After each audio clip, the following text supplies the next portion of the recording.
Hello everyone. आज हम पढ़ेंगे deductive and inductive methods and statics and dynamic economics. ठीक है, तो डिडक्टिव एंड इंडक्टिव मेथड होता क्या है। जैसे सपोज करो ये जो है ये डिडक्टिव वर्सेस इंडक्टिव मेथड जो है उनके बीच का डिफरेंस है। ठीक है, तो इसमें जो इंडक्टिव मेथड होता है उसमें क्या करते हैं, पहले हम एग्जांपल लेते हैं और उस एग्जांपल को जब प्रूव हो जाता है उसके बाद हम क्या करते हैं कि उसके बेसिस पे एक स्टेटमेंट देते हैं। ठीक है, जबकि डिडक्टिव मेथड में एक स्टेटमेंट पहले से ले लेते हैं हम और उसके बेसिस पे जो एग्जांपल होते हैं उनको देखते हैं। ठीक है, जैसे एग्जांपल के लिए ये चीज़ें हैं। ठीक है, जैसे एक स्टूडेंट है, उसने एक ग्रीन एप्पल खाया। ठीक है, और उसको वो एप्पल जो है खट्टा लगा। ठीक है, उसके बाद में जो है उसने दूसरा ग्रीन एप्पल खाया है, दूसरे दिन एक फिर से ग्रीन एप्पल खाया, उसको फिर से खट्टा लगा, फिर तीसरे दिन खाया, फिर से उसको खट्टा लगा। ठीक है, जब वो डेली ग्रीन एप्पल खाता है और उसको एप्पल खट्टे लगते हैं तो इसका मतलब क्या है, वो एक स्टेटमेंट देगा कि ग्रीन एप्पल्स आर शो। ठीक है, उसी तरीके से और अगर उसको पहले तो ये जो है वो डेली एप्पल खाता है और उसके बाद स्टेटमेंट देता है तो उसको हम इंडक्टिव मेथड कहेंगे। ठीक है, और अगर पहले से उसे कोई बता दे कि ग्रीन एप्पल्स जो होते हैं वो खट्टे होते हैं। ठीक है, और उसके बाद वो ग्रीन एप्पल खाता है, उसको एप्पल खट्टा लगता है, इसका मतलब वो है आपका डिडक्टिव मेथड। ठीक है, अब जो है जैसे या दूसरा एग्जांपल लेते हैं, जैसे स्क्वायर किया हमने। ठीक है, 1 का स्क्वायर कितना हो 1, 3 का स्क्वायर 9, 5 का स्क्वायर 25, 7 का स्क्वायर 49, 9 का स्क्वायर 11 और ऑनवर्ड्स सॉरी 81 और आगे हम देख चलते जाएंगे। ठीक है, अब जो है यहाँ पे ओड नंबर का स्क्वायर करते हैं तो ओड नंबर ही आ रहा है। ठीक है, तो इसका मतलब क्या है कि हम एक स्टेटमेंट दे सकते हैं कि अगर हम ओड नंबर का स्क्वायर निकालेंगे तो वो स्क्वायर नंबर ही होगा। ठीक है, square of all odd number is always a odd number. ठीक है, ये स्टेटमेंट हमने दिया ये प्रैक्टिकल करने के बाद, तो इसको हम बोलेंगे इंडक्टिव मेथड।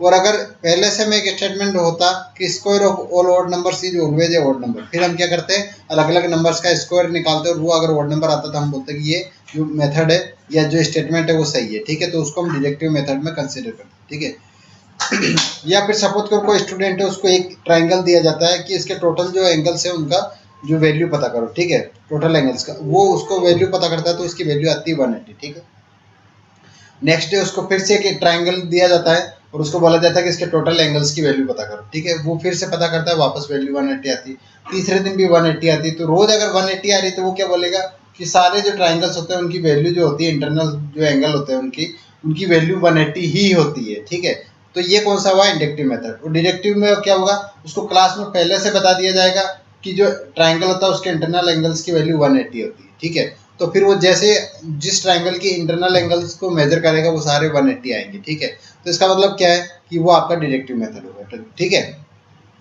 उसी तरीके से जो सैंपल डाटा कलेक्टेड करते हैं हम 1000 पीपल पे। ठीक है, और उसको एक पर्टिकुलर पर्सन पे या किसी के ऊपर अप्लाई कर देते हैं। ठीक है, या फिर इसका उल्टा कर सकते हैं। तो इन दोनों में जो है एक जो है इंडक्टिव मेथड हो जाएगा, जैसे डाटा हमने कलेक्ट किया।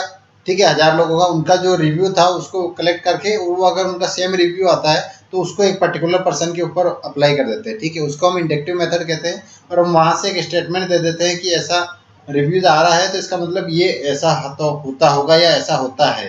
ठीक है, जबकि डिडक्टिव मेथड में क्या होता है, हम पहले से जो स्टेटमेंट सेट कर देते हैं और उसके बेसिस पे जो है लोगों के ऊपर उसको अप्लाई करते हैं। ठीक है, जैसे डाटा कलेक्ट करते हैं हमने पूछा कि किसी से जैसे खाना जो है वो फूड जो है उसका हमने रिव्यू लिया। ठीक है, किसी ने गुड बोला, किसी ने बैड बोला, किसी ने ओके बोला।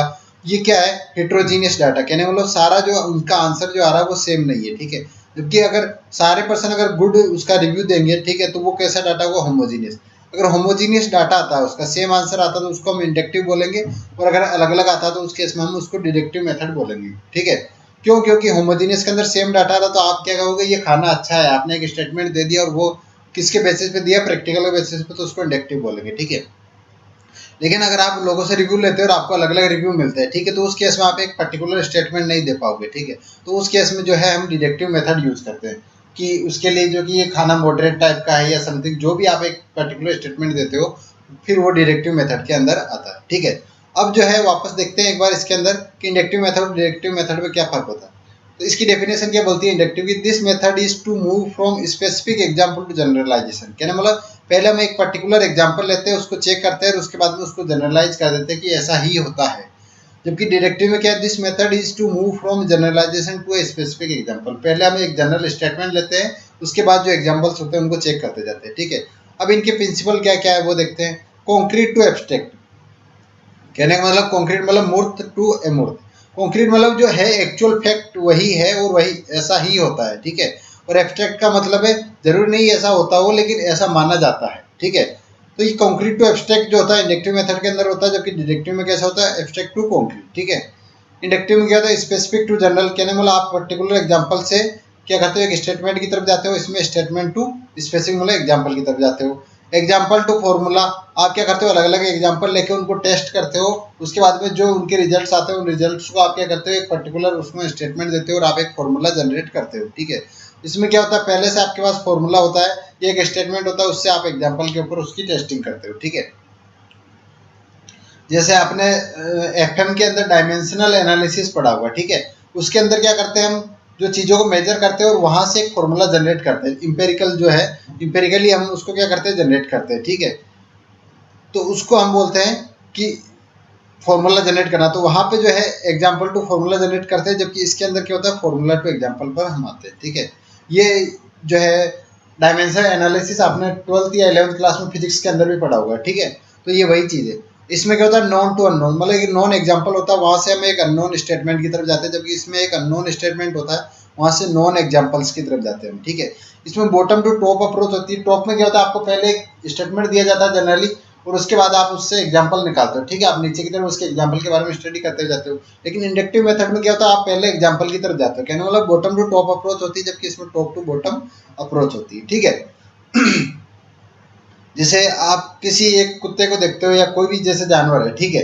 जैसे गाय दूध देती है, सपोज करो, आप दूसरी गाय को देखोगे वो भी दूध दे रही है, तीसरी गाय भी दूध दे रही है, इसका मतलब सारी गायें दूध देती है, ठीक है। और आपको पहले से एक स्टेटमेंट पता है कि गाय दूध देती है, फिर आप जब गाय को देखोगे और वो दूध दे रही, तो हाँ ठीक है ये गाय दूध दे रही, नेक्स्ट हाँ ये भी दूध दे रही, तो गाय दूध देती है, नॉर्मली बोलोगे, ठीक है। तो इसमें जो है इंडक्टिव में हमें एग्जाम्पल से स्टेटमेंट की तरफ जाते हैं, जबकि इसमें स्टेटमेंट से एग्जाम्पल की तरफ जाते हैं, ठीक है। ये इसके एग्जाम्पल्स हो गए जो हमने देखे अभी। अब बात है इसके बीच में डिफरेंस क्या है, ठीक है, सॉरी डिफरेंस क्या है, इसके मेरिट्स क्या है और डिमेरिट्स क्या है, मतलब कि मेरिट मतलब एडवांटेज क्या है, डिमेरिट्स मतलब इसके लॉसेस क्या है, ठीक है। तो इंडक्टिव मेथड की बात करते हैं तो इसके मेरिट्स क्या है, ये साइंटिफिक मेथड, मतलब ये फैक्ट के ऊपर बात करता है, ये एक स्टेटमेंट के बेसिस पर नहीं चलता, ये पहले फैक्ट को चेक करता है उसके बाद में स्टेटमेंट देता है, जैसे साइंस के अंदर हम करते हैं, ठीक है। ये जो है एक्चुअल ऑब्जर्वेशन के ऊपर बेस्ड होता है। ये बिगिनर्स के लिए अच्छा होता है क्योंकि इसमें सीखने के लिए काफ़ी कुछ मिलता है, ठीक है। और जो है आप चीज़ों को सीधा फेल कर पाते हो और उनके जो एक्सपीरियंस है उसके बेसिस पे ले पाते हो, ठीक है। इट गिव्स न्यू नॉलेज, ये नई नॉलेज देता है, ठीक है। एक पर्टिकुलर ऐसा नहीं हो कि आपको एक वन लाइनर मिल गया स्टेटमेंट और आप उसी के बेसिस पे चलते जाओ। ये क्या करता है, अलग अलग एग्जाम्पल के साथ ट्राई करते हैं तो उससे हमें काफ़ी सारी नॉलेज मिलती है, ठीक है।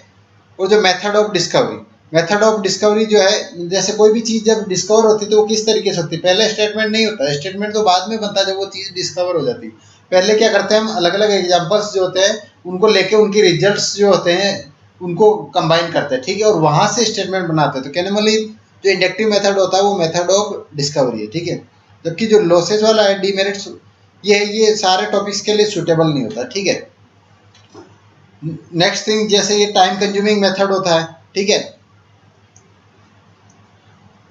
उससे आगे not for all types of users, जैसे सारे टाइप के यूजर्स जो होते हैं वो इसको यूज नहीं कर पाते, क्यों, क्योंकि कुछ जो होते हैं वन लाइनर में या कम टाइम में ज़्यादा बिलीव करते हैं, या फिर उसको प्रैक्टिकल अप्रोच कहिए कि कम होती है, ठीक है। तो वो इस इंडक्टिव मेथड को यूज नहीं कर पाते, ठीक है। ये लेबोरियस मेथड है, कहने का मतलब जो है आपका डिडक्टिव मेथड होता है उसमें आपको एक स्टेटमेंट पहले से मिल जाता है, इसका मतलब क्या आपको मिलने वाला है वो आपको पहले ही पता चल जाता है। लेकिन इंडक्टिव में क्या होता है कि आपको सारे जो है प्रैक्टिकली परफॉर्म करना पड़ता है, एम्पेरिकली उसको परफॉर्म करके जो है रिजल्ट्स वहाँ से निकालना पड़ता है, इसका मतलब ये काफ़ी लेबोरियस है, इसमें काफ़ी ज़्यादा मेहनत करनी पड़ती है, ठीक है।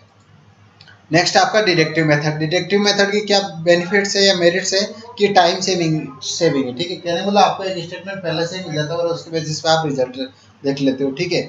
नेक्स्ट, ये सूटेबल फॉर ऑल टॉपिक्स, ये सारे टॉपिक्स के लिए सूटेबल होता है, जैसे कि ये था, इसमें हेट्रोजीनियस डाटा था, इसमें सारे रिजल्ट आ रहे थे गुड बैड ओके, तो ये उन सब में सूटेबल है, ठीक है।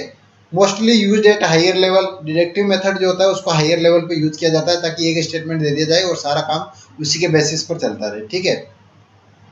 स्पीड एंड एफिशिएंसी, ऑब्वियस सी बात है इसमें टाइम कम लग रहा है तो इसकी स्पीड काफ़ी अच्छी होती है और कम मेहनत करनी पड़ती है तो इसकी एफिशिएंसी अच्छी खासी होती है। मेथड ऑफ वेरिफिकेशन, किसी भी चीज़ को वेरीफाई करना हो तो उसके लिए डिडक्टिव मेथड काफ़ी बेस्ट होता है, इसमें हम एक स्टेटमेंट लेते हैं और उसके बेसिस पे जो चीज़ों को वेरीफाई कर देते हैं, ठीक है। डीमेरिट्स, लॉसेस क्या क्या है, नॉट साइकोलॉजिकल मेथड, कहने मतलब इससे जो है सेटिस्फेक्शन नहीं मिलता आपको पूरा बराबर, क्यों? क्योंकि आप जो है चीज़ों को ऊपरी तौर पर पढ़ तो लेते हो, लेकिन आपको विश्वास नहीं होता है, आप बिलीव नहीं कर पाते कि ऐसा रियल में होता है या नहीं होता, ठीक है। तो ये एक साइकोलॉजिकली सेटिस्फेक्शन नहीं देता, तो ये नॉट साइकोलॉजिकल मेथड है, ठीक है। ब्लाइंड मेमोराइजेशन, जैसे किसी चीज़ को हम रटते हैं, ठीक है, उसको समझते नहीं है, उसको केवल रट्टा मारते हैं, तो उसको आप ब्लाइंड मेमोराइजेशन कह सकते हो। तो उसी तरीके से जो आपका डिडक्टिव मेथड है उसमें हम क्या करते हैं कि एक स्टेटमेंट को फिक्स कर लेते हैं और उसी को पढ़ते जाते हैं, ठीक है। वो क्या कहाँ पर यूज हो रहा है या कैसे यूज हो रहा है उससे हमें कोई मतलब नहीं होता, ठीक है। तो इसको हम ब्लाइंड मेमोराइजेशन मेथड भी कह सकते हैं, ठीक है। इसमें यूजर्स आर पैसिव होते हैं, कहने का मतलब जैसे एक यूजर होता है जो एक्टिव होता है, वो सारी चीज़ों को टेस्ट करके देखता है, ठीक है। और एक यूजर है जो जस्ट है कि उसको ऊपरी तौर पर देख लेता है स्टेटमेंट कि हाँ ऐसा होता है, ठीक है, यहाँ पर लिखा है तो होता ही होगा। तो कहने का मतलब इसमें यूजर जो होता है एक्टिव नहीं होता, केवल पैसिव होता है, बिल्कुल ऐसे डल की तरह होता है, ठीक है। इसमें ओरिजिनलिटी नहीं होती, कोई भी क्रिएटिविटी नहीं होती, ठीक है। ये एक फिक्स स्टेटमेंट होता है जो ही फॉरवर्ड होता रहता है, ठीक है। जैसे आप व्हाट्सअप यूज करते हो, सोशल मीडिया यूज करते हो, ठीक है, उसके अंदर कोई फॉरवर्डेड मैसेज आया आपके पास, आपने उसको जस्ट फॉरवर्ड कर दिया, उसको ना तो उसकी ओरिजिनलिटी क्या है, वो सही है या नहीं है, उसको आपने एक्चुअलिटी उसकी चेक नहीं की और आपने उसको सीधा फॉरवर्ड कर दिया। तो ये एक तरह से डिडक्टिव मेथड है, ठीक है। Does not give any new knowledge, ये कोई नई नॉलेज नहीं देता, जस्ट ये नॉलेज का ट्रांसफर करता है, ठीक है। कोई नई नॉलेज इसके अंदर ऐड नहीं होती, जबकि अगर आप उसको प्रैक्टिकली परफॉर्म करते हो तो आपके पास एक नई नॉलेज आती है, ठीक है। तो डिडक्टिव और इंडक्टिव मेथड जो है वो क्या है कि चीज़ों को समझने के या स्टडी करने के तरीके हैं, ठीक है। कि आप इंडक्टिव तरीके से भी चीज़ों को स्टडी कर सकते हो, डिडक्टिव तरीके से भी कर सकते हो, ठीक है। जैसे हम करते हैं बीटेक के अंदर जैसे हैं, तो अभी हम एक्सपेरिमेंट कम करते हैं, जब लेबोरेटरी के अंदर जाते हैं तभी एक्सपेरिमेंट करते हैं, बाकी जनरली जो स्टेटमेंट होता है उसी को परफॉर्म करते हैं, ठीक है। लेकिन अगर आप एमटेक या पीएचडी करते हो या रिसर्च वर्क में जाते हो तो वहाँ पर पहले हम इंडक्टिव मेथड से काम चलता है, वहाँ चीज़ों को वेरीफाई करते हैं पहले और उसके बाद स्टेटमेंट देते हैं कि हाँ ऐसा होता है, ठीक है। और फिर उन स्टेटमेंट्स को जो हम क्या करते हैं बीटेक लेवल में या जो अदर ग्रेजुएशन प्रोग्राम होते हैं उसमें हम यूज करते हैं, ठीक है। अब जो है तीन है आपके स्टैटिक जो इकोनॉमिक है, वो तीन टाइप से फिर से तीन मेथड है उसके, ठीक है। मेनली तो दो ही है, इकोनॉमिक स्टैटिक और इकोनॉमिक डायनेमिक, ठीक है। लेकिन ये कंपेरेटिव जो है मेथड, ये इन दोनों का कॉम्बिनेशन है, ठीक है।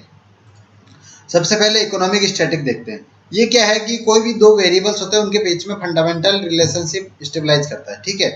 उससे क्या होता है कि जैसे कि उसमें टाइम पीरियड का ध्यान नहीं रखा जाता, एक ही टाइम में सेम पॉइंट ऑफ टाइम या फिर सेम पीरियड ऑफ टाइम के अंदर वो रिलेशनशिप डिस्क्राइब की जाती है, ठीक है। उसमें टाइम का ऐसा नहीं होता कि ये कल कल क्या चीज़ था तो कल के डिपेंडेंट पे आज के रिजल्ट्स डिपेंड करेंगे, ऐसा नहीं होता है इसके अंदर। इसके अंदर क्या होता है, आज दोनों जो है डिपेंडेंट वेरिएबल और इंडिपेंडेंट वेरिएबल दोनों आज की वैल्यू लेंगे, आज का रिजल्ट जो है आज के वेरिएबल्स पर ही डिपेंड करेगा, ठीक है। जिस तरीके से सप्लाई और ये प्राइस का फंक्शन है, ठीक है। जो पीटी है वो क्या है, प्राइस है एट टाइम टी, और एस टी क्या है, सप्लाई एट टाइम टी। अगर जो प्राइस है, प्राइस बढ़ती है चीज़ों की, तो उसके अकॉर्डिंग टू उसकी सप्लाई भी बढ़नी चाहिए, ठीक है। या उसकी सप्लाई में जो है डिमांड भी बढ़ती जाती है वहाँ पर, ठीक है। और अगर प्राइस घटती है चीज़ों की तो वहाँ पर डिमांड भी उनकी कम, सॉरी 1 मिनट, अगर किसी भी चीज़ की प्राइस बढ़ती है, ठीक है, तो प्राइस बढ़ती है तो उसकी वजह से क्या होता है, उसकी डिमांड जो है वो कम हो जाती है, तो उसकी सप्लाई जो है उससे एक्सीड कर जाती है डिमांड से, ठीक है। या फिर अगर किसी चीज़ की सप्लाई प्राइस कम होती है तो वहाँ पे उसकी डिमांड बढ़ जाती है, ठीक है। तो उसकी वजह से जो सप्लाई को एक्सीड कर जाती है डिमांड, कहने मतलब जो है ये दोनों प्राइस और जो सप्लाई है वो दोनों प्रोपोर्शनल रहते हैं एक दूसरे के, ठीक है। उसके इसका जो है एग्जांपल यहाँ पर देख सकते हैं, ठीक है। ये स्टैटिक एनालिसिस है। इसके कहने मतलब जब सप्लाई, जैसे यहाँ पे प्राइस है, ठीक है, प्राइस अगर हाई रहती है तो उस केस में क्या होगा, आपकी डिमांड जो है कम हो जाएगी और आपकी सप्लाई जो है बढ़ जाएगी, ठीक है। और अगर प्राइस कम होगी तो उसकी डिमांड बढ़ जाएगी, तो वहाँ पर जो है सप्लाई जो होती है वो कम हो जाती है डिमांड के रेस्पेक्ट में, ठीक है। अब जो है आपकी डायनेमिक स्टैटिक, ठीक है। डायनेमिक में क्या होता है कि आपके जो है अलग अलग टाइम पे वेरिएबल देखे जाते हैं, ठीक है। जैसे PT1 जो कल क्या प्राइस रही होगी उसके ऊपर आज की सप्लाई जो है वो डिपेंड करती है। जैसे एग्रीकल्चर प्रोडक्ट की हम बात करते हैं, ठीक है। एग्रीकल्चर प्रोडक्ट में क्या होता है कि जैसे कल जो है लास्ट ईयर की बात करते हैं, सपोज करो लास्ट ईयर जो है लहसुन या प्याज ले लो, सपोज करो प्याज है, प्याज की रेट हाई थी, ठीक है। तो सप्लाई कम हो रही थी तो ऑब्वियस सी बात है रेट हाई थी, तो वहाँ पे डिमांड भी ज़्यादा, डिमांड ज़्यादा बनी तो वहाँ पर रेट भी हाई होगी, लेकिन सप्लाई कम थी। तो किसान जो है वो क्या सोचेगा कि अगर मैं अगले साल प्याज की फसल ज़्यादा उगाता हूँ तो मेरे को अच्छी खासी अगर रेट हाई चल रही है तो मेरे को अच्छी खासी कीमत मिल जाएगी और मुझे काफ़ी मतलब कि बेनिफिट होगा, ठीक है। तो वो क्या करते हैं कि उसकी सप्लाई बढ़ा देते हैं। सप्लाई बढ़ाने पर क्या होता है, उसकी जो प्राइस होती है उसमें उसकी वैल्यू गिर जाती है और किसान को कुछ नहीं मिलता या काफ़ी कम पैसे मिलते हैं, जितने हर साल मिलते हैं उतने ही पैसे मिल पाते, ठीक है। तो वो अगले साल क्या करता है कि प्याज की रेटें गिर गई है तो मैं अगले साल प्याज बहुत कम उगाऊंगा या जीरो के बराबर उगाऊंगा, ठीक है। वो प्याज कम उगाते हैं तो फिर से उसकी डिमांड बढ़ जाती है या सप्लाई कम होती है तो उसकी वजह से वापस से प्राइस बढ़ जाती है, ठीक है। तो ये जो है लास्ट ईयर के डाटा पे जो है इस साल की डिमांड और सप्लाई डिपेंड करती है, तो उसको हम डायनेमिक एनालिसिस के अंदर कंसिडर करते हैं, ठीक है। अब जो है आपका इसके अंदर क्या है कि आपका इक्विलिब्रियम सिस्टम है, जैसे ये देखते हैं आप कंपैरेटिव स्टैटिक। कंपैरेटिव स्टैटिक में क्या होता है कि जैसे डिमांड और सप्लाई के बीच में एक इक्विलिब्रियम स्टेबलाइज हो जाता है, जैसे यहाँ पर हो गया, ठीक है। ये सप्लाई है, डिमांड है, यहाँ पर एक इक्विलिब्रियम स्टेबलाइज हो गया, ठीक है। लेकिन जो कंपैरेटिव स्टैटिक्स होता है उसमें क्या होता है कि इक्विलिब्रियम जो होता है वो शिफ्ट होता जाता है। डिमांड और जब सप्लाई के अंदर चेंज होता है या नई न्यू उसका ट्रेंड स्टेबलाइज होता है तो जो इक्विलिब्रियम है वो शिफ्ट हो जाता है, ठीक है। जिस तरीके से यहाँ पे आपको दिखाई दे रहा है ये पहले इक्विलिब्रियम यहाँ पे था, ठीक है, और ये डिमांड की लाइन थी, सप्लाई कंटिन्यूसली वही लाइन पे चल रही है। लेकिन जैसे ही डिमांड यहाँ पर उसका ट्रेंड में चेंज हुआ, ठीक है, डिमांड यहाँ पर आ गई, ठीक है, तो अब सप्लाई और जो डिमांड के बीच में इक्विलिब्रियम यहाँ पे था और अब यहाँ पर आ चुका है, ठीक है। अब ये दोनों इक्विलिब्रियम के बीच में कैसे वहाँ पर यहाँ से इक्विलिब्रियम वहाँ पर पहुंचा, ठीक है। इसके बीच का जो डिफरेंस है उसको पाथ को मेजर नहीं करता, बस जस्ट डाटा के अंदर चेंज हुआ उसको जो चीज फॉलो करती है उसको कंपैरेटिव स्टैटिस्टिक्स कहते हैं, ठीक है। Comparative static analysis compare one equilibrium position with another when the data have changed and the system has finally reached another equilibrium position. It does not analyze the whole path as to how the system grows out from one equilibrium position to another when data is changed। कहने का मतलब ये एक equilibrium से दूसरे equilibrium पे जब चीजें पहुंचती है, ठीक है, तो उसको ऑब्जर्व करता है, लेकिन चीजें कैसे पहुंची ये उस पर बिल्कुल भी ऑब्जर्व नहीं करता, ठीक है। उसी के रेस्पेक्ट में हम अगर देखते हैं तो इकोनॉमिक जो डायनेमिक होती है, ठीक है, या डायनेमिक इकोनॉमिक्स होती है, उसके अंदर क्या करते हैं कि जब चीजें एक इक्विलिब्रियम से दूसरे इक्विलिब्रियम के ऊपर शिफ्ट होती है तो वो किस तरीके से शिफ्ट हो रही है, उसके पीछे रीजन क्या था, ठीक है। तो उसको जो ऑब्जर्व करता है उसको हम डायनेमिक इकोनॉमिक्स कह सकते हैं, ठीक है। जैसे ये वाला एग्जांपल है, इसके अंदर इक्विलिब्रियम यहाँ से यहाँ पर शिफ्ट हुआ, ठीक है, लेकिन ये कैसे शिफ्ट हुआ, जो इसके अंदर है ये क्या है, प्राइस है, ओपी जो है वो प्राइस है, और जो ये y1 है YF है ये क्या है, उसकी इनकम है, कोई भी कंट्री है उसकी नेशनल इनकम है, ठीक है। नेशनल इनकम कम थी तो लोगों की जरूरतें भी कम थी, ठीक है, तो वहाँ पे डिमांड लाइन यहाँ पे एग्जिस्ट कर रही थी, ठीक है। लेकिन अगर उनकी ओवरऑल नेशनल इनकम बढ़ जाती है तो उनकी जो है ज़रूरतें भी बढ़ जाएगी, वो काफ़ी सारी चीज़ें खरीदेंगे, इसका मतलब ओवरऑल जो डिमांड है वो यहाँ से शिफ्ट होकर के यहाँ पर आ जाएगी, ठीक है। अब जो है आपका इक्विलिब्रियम जो है सप्लाई का पहले यहाँ पर था, अब जब इस डिमांड को मीट करेगा तो फाइनली यहाँ पर आ गया, ठीक है। लेकिन यहाँ से यहाँ तक कैसे पहुँचा, तो इसके बीच का जो पाथ है उसको जो है ऑब्जर्व करता है, वो डायनेमिक एनालिसिस कहते हैं उसको, ठीक है, या डायनेमिक इकोनॉमिक्स कह सकते हैं। अब ये किस तरीके से हुआ, डिमांड लाइन सीधी यहाँ से यहाँ पर तो शिफ्ट हुई नहीं, क्यों, क्योंकि ऐसा तो होता नहीं कि आज आपको 10,000 मिल रहा है, आपकी नेशनल इनकम अगर 10,000 है और कल अगले साल सीधी 20,000 हो जाएगी, ऐसा तो पॉसिबल नहीं है। पहले आपकी इनकम 10 से 11, 12, 13 इस तरीके से धीरे धीरे करके 20,000 पे पहुंचेगी। तो इसका मतलब क्या है, डिमांड लाइन भी सीधी यहाँ से लेके यहाँ पर नहीं पहुंचेगी, C+I से C+I डैश पे सीधी नहीं पहुंचेगी, ये क्या करेगी, थोड़ी थोड़ी धीरे धीरे करके शिफ्ट होगी। सपोज करो यहाँ से डिमांड लाइन जो है यहाँ पर शिफ्ट हो गई, तो पहले इक्विलिब्रियम जो है यहाँ से यहाँ पर शिफ्ट होगा, उसके बाद यहाँ पर शिफ्ट होगा, फिर उसके बाद यहाँ पर शिफ्ट होगा, ठीक है। तो इस तरीके से जो इक्विलिब्रियम है वो भी धीरे धीरे शिफ्ट होता है। तो ये जो पूरे पाथ को ऑब्जर्व करता है उसको हम डायनेमिक एनालिसिस कहते हैं या इकोनॉमिक डायनेमिक्स कहते हैं, ठीक है। तो अब जो इसके डिफरेंस के जो है पॉइंट्स वो क्या है, एक तो टाइम एलिमेंट। टाइम एलिमेंट की बात करें अगर जो है स्टैटिक और डायनेमिक इकोनॉमिक्स के बीच की बात कर रहे हैं, तो स्टैटिक के अंदर हम टाइम को कंसीडर नहीं करते, जबकि डायनेमिक के अंदर हम टाइम जो एलिमेंट होता है उसको कंसीडर करके चलते हैं।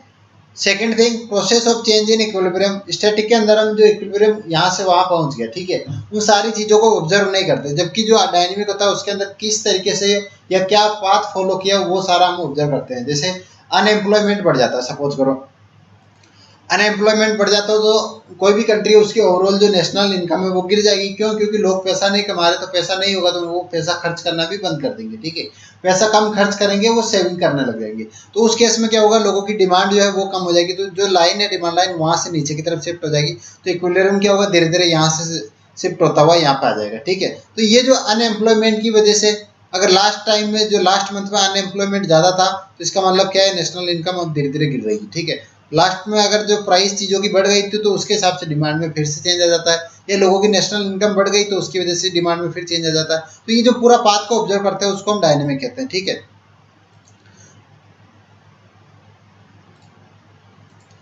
ठीक है। अब जो है चेंज इन इक्विलिब्रियम, तो change in process of change in equilibrium, ये जो फैक्टर है वो स्टैटिक और डायनेमिक के बीच डिफरेंस शो करता है, ठीक है। नेक्स्ट है क्लोज टू द रियलिटी, जो आपका डायनेमिक इकोनॉमिक्स होती है वो रियलिटी के काफी क्लोज होती है, वो सारे जो रीजन्स होते हैं उनको बताती है, ठीक है। जबकि स्टैटिक्स के अंदर रीजन के ऊपर कोई चर्चा नहीं होती, जस्ट चेंज हुआ है, ठीक है, लेकिन कैसे चेंज हुआ उससे कोई वो फिक्र नहीं की जाती, ठीक है। ओके।